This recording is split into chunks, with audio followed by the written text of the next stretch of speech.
Alright guys, सो इस lesson में हम लोग बात करने वाले हैं कैमरा के बारे में। तो कैमरा ऐड करने के लिए हमें सिंपली राइट क्लिक करना है, न्यू, और ऐड करना है एक कैमरा। बट कैमरा ऐड करने से पहले उसकी सेटिंग्स को समझना बहुत ज़्यादा इंपॉर्टेंट है, और यहाँ पर दो ही सेटिंग्स है जो सबसे इम्पॉर्टेंट रोल प्ले करती है। नंबर 1 टाइप, यहाँ पर हमें 2 टाइप के कैमराज मिलते हैं, एक है 1 नोड कैमरा और एक है 2 नोड कैमरा।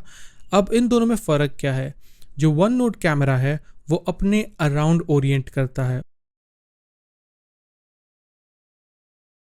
और जो 2 नोड कैमरा है वो अपने पॉइंट ऑफ इंटरेस्ट के अराउंड ओरिएंट करता है। मतलब जहाँ पर उसका पॉइंट ऑफ इंटरेस्ट होगा कैमरा वहाँ पर फोकस करेगा। तो इसे समझाने के लिए हम लोग चलिए एक कैमरा क्रिएट कर लेते हैं, बट उससे पहले प्रीसेट देखते हैं। तो प्रीसेट्स यानी कि हमारे जो लेंस होते हैं ना कैमरा के, तो 16mm लेंस, 24mm लेंस, यहाँ पर जो भी स्टैंडर्ड लेंस साइज़ होती है वो दी गई है। तो अभी के लिए हम लोग 28mm सेलेक्ट करते हैं, प्रेस करते हैं ओके पर, और हमने यहाँ पर 1 नोड कैमरा रखा हुआ है, क्लिक करेंगे ओके पर। फिर मेरे पास यहाँ पर बहुत ही एक सिंपल सा सीन सेटअप है with some text and shapes, तो इन्हें मैं कन्वर्ट कर दूंगा एक 3D लेयर में, और फिर यहाँ पर जाकर हम 2 व्यू में स्विच कर लेंगे ताकि हमारे पास 2 व्यू मिले। अब अगर मैं कैमरा को सिलेक्ट करूँ तो ये है हमारा टॉप व्यू और ये है जो हमारा कैमरा देख रहा है। तो यहाँ पर इसे मैं स्विच कर दूंगा कस्टम व्यू पे, ठीक है। तो ये है हमारा कैमरा। तो कैमरा जो है वो इस वक्त इस टेक्स्ट की ओर देख रहा है। अब क्योंकि हमने 1 नोड कैमरा सिलेक्ट किया हुआ है, इसके अगर मैं ट्रांसफॉर्म प्रॉपर्टीज़ में जाऊँ तो हमें वही बेसिक ट्रांसफॉर्म ऑप्शंस मिलेंगे। यहाँ पर मैं पोजीशन चेंज कर सकता हूँ कैमरा की, इसे रोटेट कर सकते हैं कुछ ऐसे, और जैसा जब भी मैं रोटेट कर रहा हूँ तो आप देख सकते हो कि कैमरा जो है वो अपने खुद के अराउंड ओरिएंट कर रहा है। तो अगर मैं इसे रीसेट करूँ, कैमरा पे डबल क्लिक करूँ जिससे कैमरा सेटिंग्स ओपन हो जाएंगी, और इसे स्विच कर दूँ 2 नोड कैमरा पे, फिर क्लिक करेंगे ओके। तो अब हमें मिल जाता है ये एक नया ऑप्शन जो कि है पॉइंट ऑफ इंटरेस्ट। तो अब ये पॉइंट ऑफ इंटरेस्ट जहां भी होगा आप देख सकते हो कैमरा अपने आप वहां पर फोकस करेगा। बस इतना ही डिफरेंस है, और आप जो भी कैमरा आपको कंफर्टेबल लगता है, फिर वो 1 नोड हो या 2 नोड हो, आप जो भी कैमरा यूज़ करना चाहो वो यूज़ कर सकते हो। मैं यूजुअली 2 नोड कैमरा के साथ ही काम करता हूँ क्योंकि इससे फोकस सेट करने में काफ़ी ज़्यादा आसानी होती है। तो अभी हम इसे यहाँ पर सेट कर देंगे, ठीक है।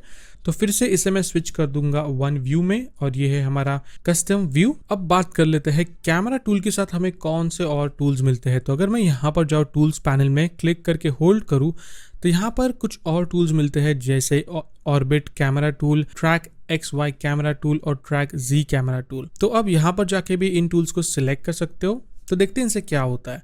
तो मैं जाऊँगा हमारे एक्टिव कैमरा में, अभी मैंने जो टूल सिलेक्ट किया हुआ है वो है ट्रैक XY टूल। इससे क्या होगा, मैं कैमरा को ऊपर या नीचे इस तरीके से मूव कर सकता हूँ।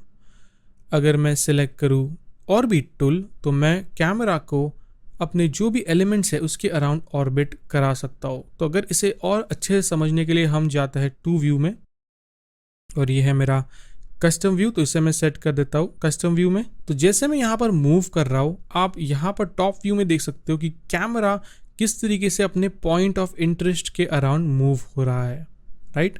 यही अगर मैं यहाँ पर जाऊँ और track Z camera tool select करूँ, मतलब ये होता है कि कितना आगे या पीछे जाएगा। तो भले ही कैमरा कितना पास या कितना दूर जाए, आप यहाँ पे देख सकते हो उसका जो पॉइंट ऑफ इंटरेस्ट है वो बिल्कुल भी हिल नहीं रहा है। अगर मैं चाहूँ तो इसे रीसेट कर सकता हूँ जिससे ये अपने पहले वाले पोजीशन पे आ जाएगा।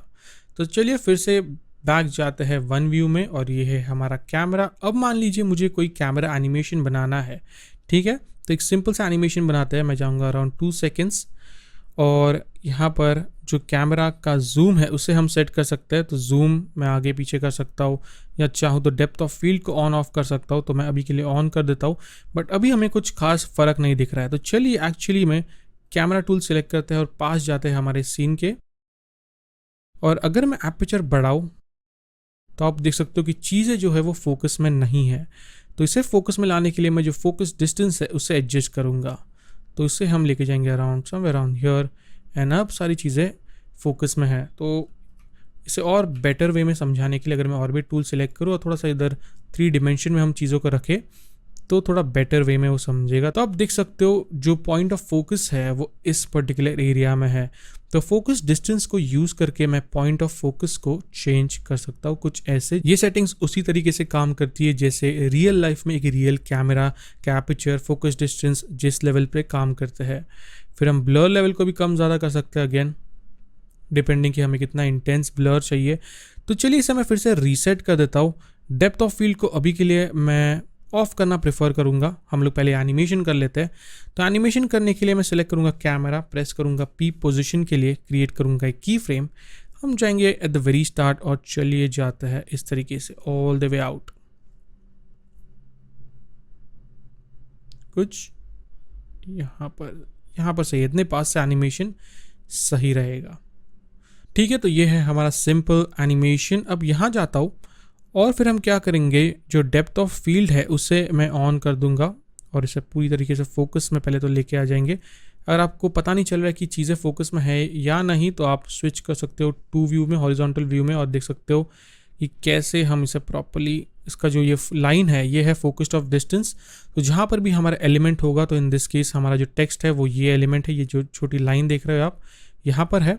तो मैं ट्राई करूंगा कि फोकस डिस्टेंस को प्रॉपर्ली उसके ऊपर रखूं, इससे वो चीज़ फोकस में आ जाएगी।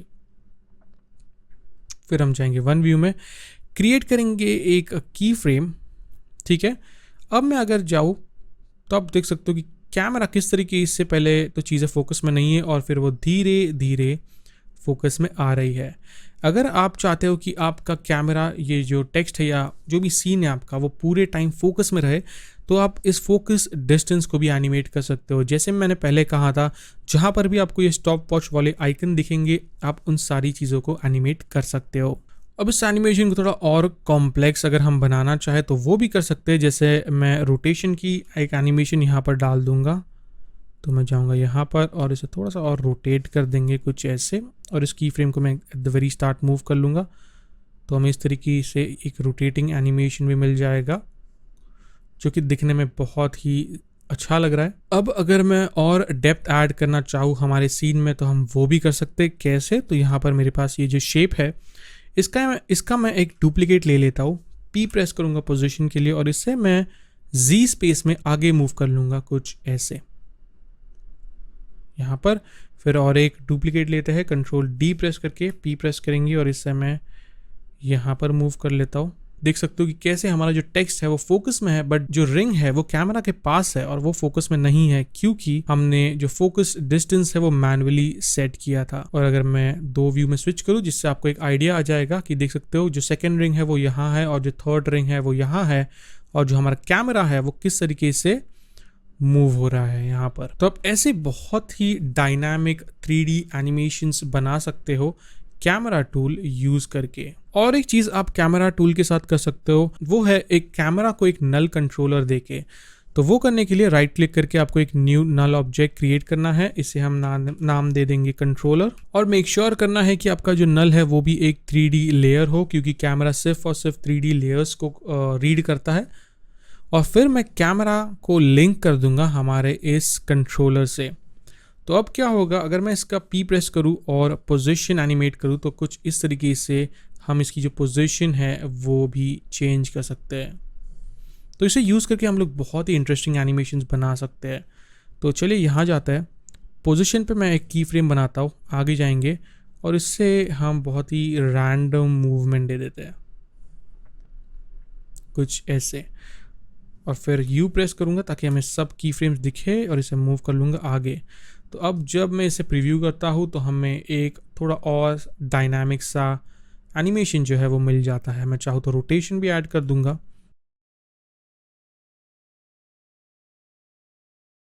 यहाँ जाएंगे उससे मैं रोटेट कर दूँगा कुछ ऐसे। तो अब अगर इसे मैं प्रीव्यू करूँ तो देख सकते हो कि 2-3 की फ्रेम्स यूज़ करके हमने कैसे एक थोड़ा सा कॉम्प्लेक्स लुकिंग एनिमेशन बना दिया है। एंड अगेन जो एनिमेशन है इसे अगर आपको स्मूथ करना है तो सारे की फ्रेम्स को सिलेक्ट करो और प्रेस करो F9, जिससे ये ईज हो जाएगा।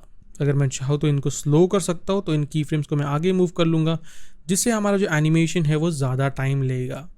तो टाइमिंग बहुत इंपॉर्टेंट रोल प्ले करती है किसी भी एनिमेशन की फील्ड डेवलप करने में, तो ये हमेशा याद रखना। तो this is how you can use the camera tool. तो अब नेक्स्ट वीडियो में हम लोग जानेंगे blending modes and track mats के बारे में एंड इन्हें कैसे यूज किया जाता है।